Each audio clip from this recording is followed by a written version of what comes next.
Dulu begitu susahnya orang punya anak, sekarang nikah Januari, April langsung lahir.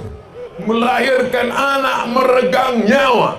Hai anak-anak muda sekalian, jangan lawan ibu. Orang tua seperti Quran lapuk, mau dibaca tidak terbaca, mau dibuang berdosa. Jangan bangga dengan hatam Quranmu sampai habis suaramu. Kalau kau biarkan ibumu, maka tidak ada maknanya. Tapi apa kata Nabi? Nanti ada seorang laki-laki yang datang dari Yaman kemari, minta doa kepadanya, karena doa dia makbul. Sahabat heran, kenapa doa dia lebih makbul daripada doa kami?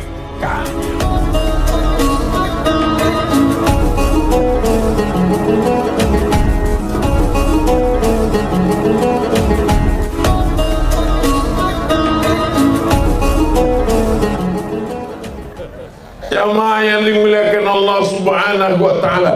Jadi Pak Ustadz, saya sudah umur 40 tahun masih boleh akikah?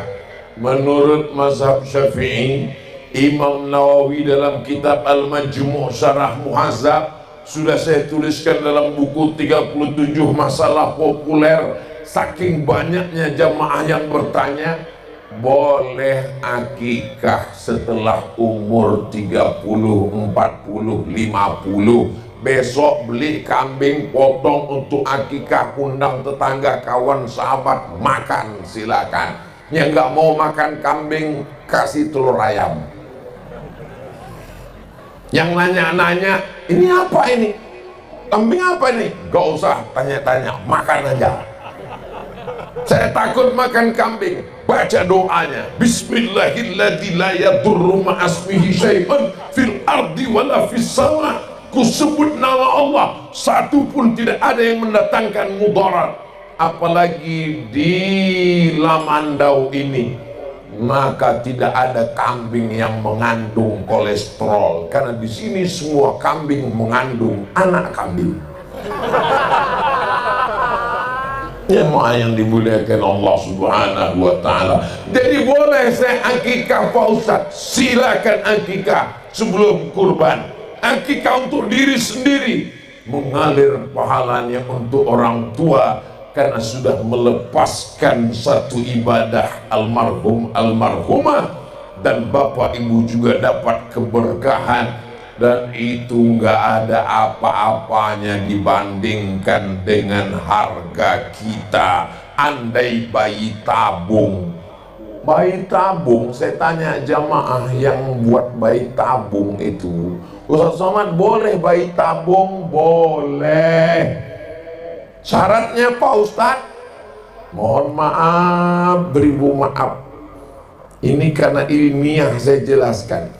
Memang betul dari cairan suaminya dimasukkan ke dalam rahim istrinya, dan dokternya amanah. Kalau cukup syarat itu boleh bayi tabung. Tapi kalau diambil dari bank sperma di Amerika biar supaya anaknya bule, itu nggak boleh, haram. Dokternya nggak ngerti, nggak amanah, nggak paham fikih, nggak boleh, karena terjadi kesalahan. Tapi kalau cukup 3 syarat, silakan. Oh, alhamdulillah Pak Ustadz, istri saya ini insya Allah bayi tabung. Berapa biaya tabung? Yang paling murah sekarang sekitar 100 juta.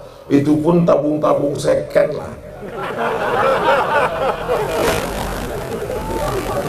100 juta paling murah, belum lagi terbangnya ke Malaysia, ke Singapura, ke Jakarta, ke Surabaya, belum lagi letihnya, belum lagi tekanan emosionalnya, belum lagi stresnya.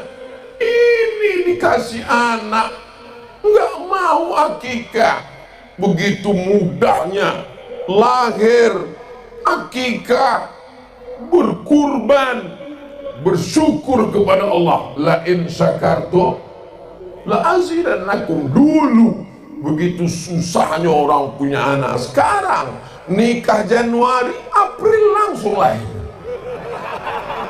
di tempat lain. Di Lamandau ini ibu-ibu mengandung masih 9 bulan 10 hari kan? Alhamdulillah, mau teriak semua. Iya, Bapak Ibu yang dimuliakan Allah Subhanahu wa Ta'ala, melahirkan anak meregang nyawa. Hai anak-anak muda sekalian, jangan lawan ibu, karena ibumu susah sekali.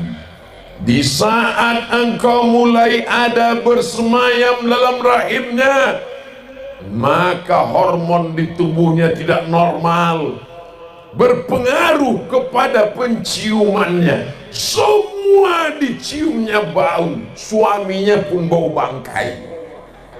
Jangan dekat-dekat mas, kamu bau gorila.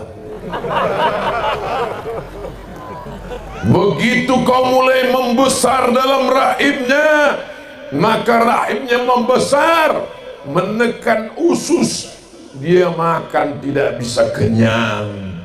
Bertambah besarmu dalam perutnya, mohon maaf, maka tulang belakangnya mulai melengkung, jalannya tidak normal.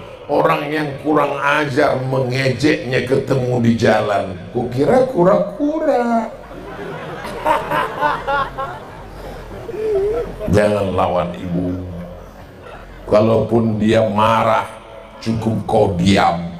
Ustaz Soan, bagaimana saya berinteraksi dengan ibu saya? Saya sudah siapkan makanan, tapi dia malah ngomong ke tetangga, aku nggak disiapkan makanan.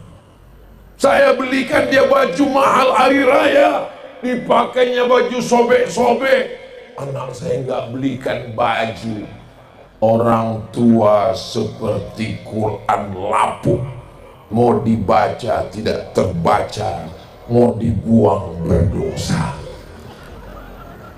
Seperti Quran buruk, mau dibaca tulisannya tidak terbaca, titik ianya sudah 3 karena digigit rayap, mau dibuang diinjak berdosa. Terus gimana? Jaga aja sampai hilang sendiri. Nanti kalau dia sudah tidak ada, barulah kau rasakan dunia ini hampa, gak ada rasanya sama sekali. Dulu kalau masih ada orang tua saya, kalau saya pulang, maka pasti akan saya tunjukkan, Mak, inilah sorban khas dari Lamandau.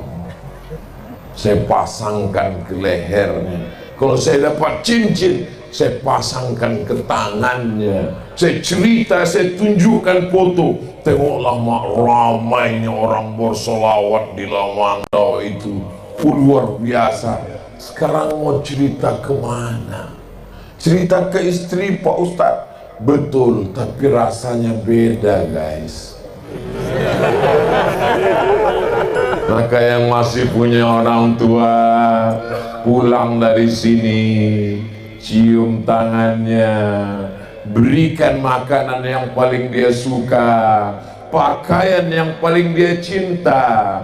Kalau belum bisa membahagiakannya, paling tidak jangan menyusahkannya. Kenapa Ustaz tiba-tiba ingat orang tua? Sebelum kemari tadi buka handphone, nampak gambar seorang ibu duduk di depan rumah. Rupanya rumah itu sudah dijual anaknya. Cap jempolnya disuruh ke kertas, anaknya menjual rumah. Beberapa hari yang lalu dapat lagi berita, seorang ibu diantar anaknya ke tepi jalan tol, setelah itu dia tinggal. Kemana kemarahan ini mau diluapkan? Terpaksalah ke ceramah Bapak Ibu juga yang mendengarnya. Tapi insya Allah ada pelajaran di dalamnya. Jangan bangga dengan tahajudmu sampai hitam keningmu. Yang hitam jangan tersinggung. Jangan bangga dengan hatam Qur'anmu sampai habis suaramu. Kalau kau biarkan ibumu, maka tidak ada maknanya. Bukankah seorang sahabat Nabi yang hidup dengan Nabi, sholat dengan Nabi, bersama perjuangan dengan Nabi di kota Madinah? Tapi apa kata Nabi? Nanti ada seorang laki-laki yang datang dari Yaman kemari, minta doa kepadanya, karena doa dia makbul. Sahabat heran, kenapa doa dia lebih makbul daripada doa kami? Kami yang bersahabat, kami yang menolongmu, kami yang berjihad bersamamu, kenapa doa dia lebih makbul? Dia tidak datang kemari karena dia melayani ibunya. Dia adalah Uwais Al-Qarni. Betapa melayani ibu lebih hebat pahalanya, sampai-sampai dijanjikan Nabi Muhammad sallallahu alaihi wasallam, insya Allah semua anak-anak yang hadir malam ini menjadi anak yang berbakti kepada orang tua, insya Allah. Ini ibadah yang luar biasa. Ya Rasulullah, ya man ahaqqun nas bi husni suhbati, siapa orang yang paling layak mendapatkan baktiku ya Rasulullah? Kata Nabi, ummuka, ibumu. Summa man, siapa lagi? Ummuka, ibumu. Summa man, siapa lagi? Ummuka, ibumu. Kenapa Ustadz nggak dapat sekali pun? Kenapa ibu dapat 3 kali? Karena ibu yang mengandung, ibu yang melahirkan, ibu yang menyusukan. Ustadz Somad kalau mau dapat 3 ini, coba mengandung Ustadz. Gak usah susah-susah. Makan durian tadi beserta bijinya, keluarkan besok pagi bulat-bulat. Betapa melahirkan meregang nyawa. Berapa puasa ibu-ibu ini tinggal.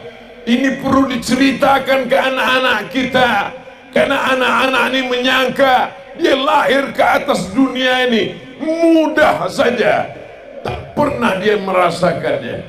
Maka yang paling mengerikan adalah seorang perempuan yang punya anak, yang melahirkan anak, yang merawat anak, tapi tidak mengenang jasa ibunya, padahal dia sudah merasakannya. Saya ketika melihat istri saya menggendong anak, merawat anak, begitulah ibuku dulu. Tapi ada yang lebih hebat lagi dari ibu kita. Kalau ibu saya sayang kepada saya, biasa. Kalau ibu bapak-bapak sayang kepada bapak, biasa.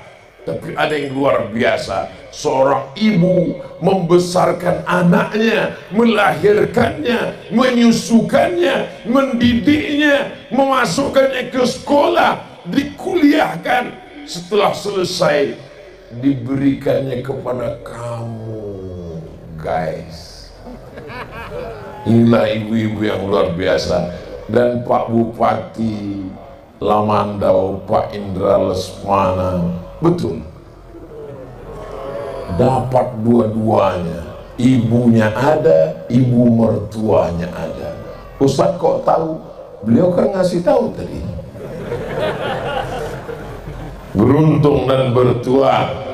Maka ini adalah bagian dari ibadah. Pak Ustadz Somad, saya ini tidak bisa ceramah, tidak bisa tausiah, tidak bisa kultum, tidak bisa ngomong. Kalau saya ngomong mikrofonnya lepas. Kamu sesungguhnya sudah beribadah. Ibadah saya apa? Ibadahmu mendidik anak-anakmu di rumah, bangunkan dia sholat pagi. Alhamdulillah Ustaz, sejak mendengar tausiah Ustaz Somad, anak saya itu sekarang bukan cuma sekedar sholat subuh, zuhur, asar, maghrib, isya, sholat duha Pak Ustaz sekarang. Cuman saya agak heran sedikit Pak Ustadz, anak saya itu kalau sholat duha kok pakai kunut ya. Kira-kira mazhab apa tuh ya Pak Ustadz? Itu bukan kunut Bu, itu sholat subuhnya kesiangan.